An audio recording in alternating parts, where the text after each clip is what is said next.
Hey, have you guys wondered how the movie industry works? Well, you're in luck, because I know a lot about it. I have friends in the industry, I've done a lot of research, and I myself am going to the movie industry.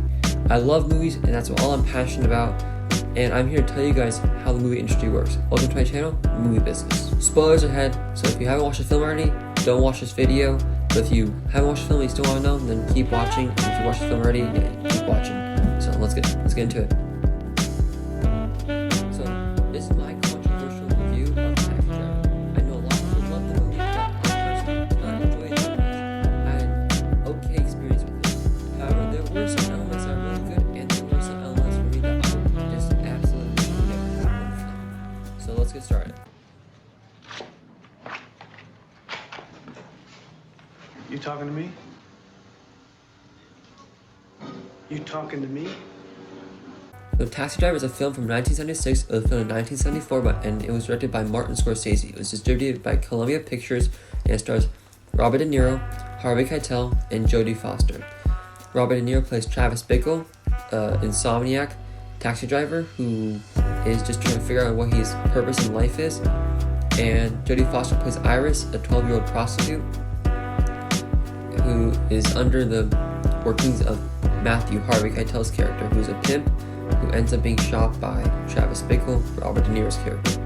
This film is rated R and has some violence, but back in its day, it was considered very violent. It had to diffuse some scenes in order for it to be given an R rating. If you look at it now, it's not that violent compared to modern movies.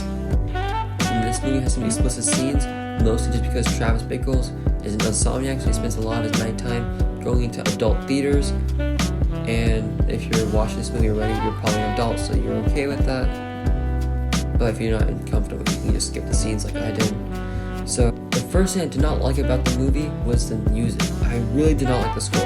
It was just jazz music implemented with some rockish music. I mean, just didn't really flow together, and especially at the most random sequences that, like, he was just in an elevator, then boom, the soundtrack would turn on, and then it would just end like less than 30 seconds, and then he would get back to dialogue. It didn't fit well.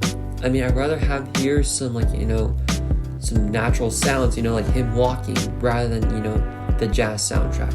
I have no hate against jazz. I love jazz, but I just didn't think it fit well for this film. I mean, there were some parts where the jazz was really well done in that film. Like, it fit so well, like him driving the taxi, but I just don't think it fit well with this part. My second thing I didn't like about it was the plot. It was just, there was a goal, right?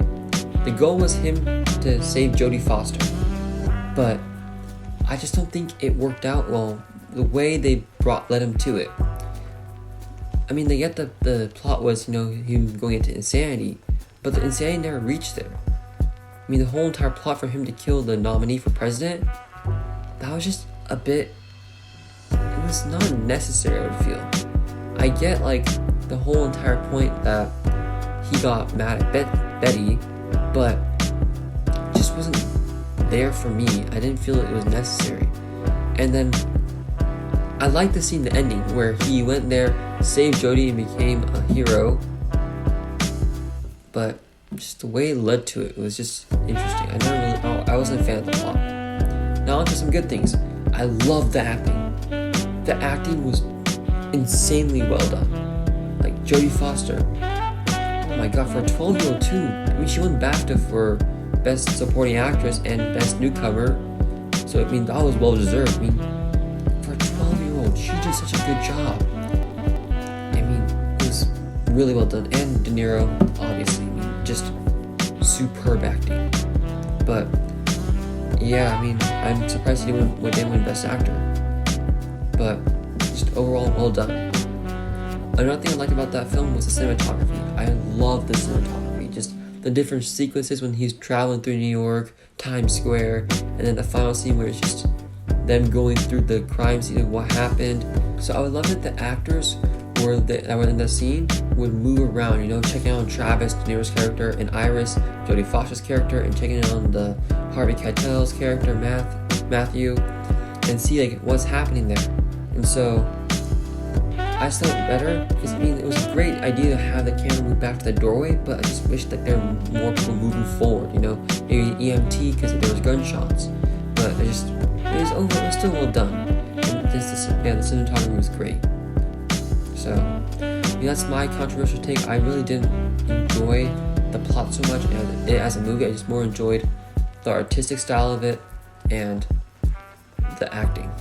This is Scorsese's breakout film. It was alright, but I don't see why there's a cult following. Yeah, and that's Taxi Driver for you.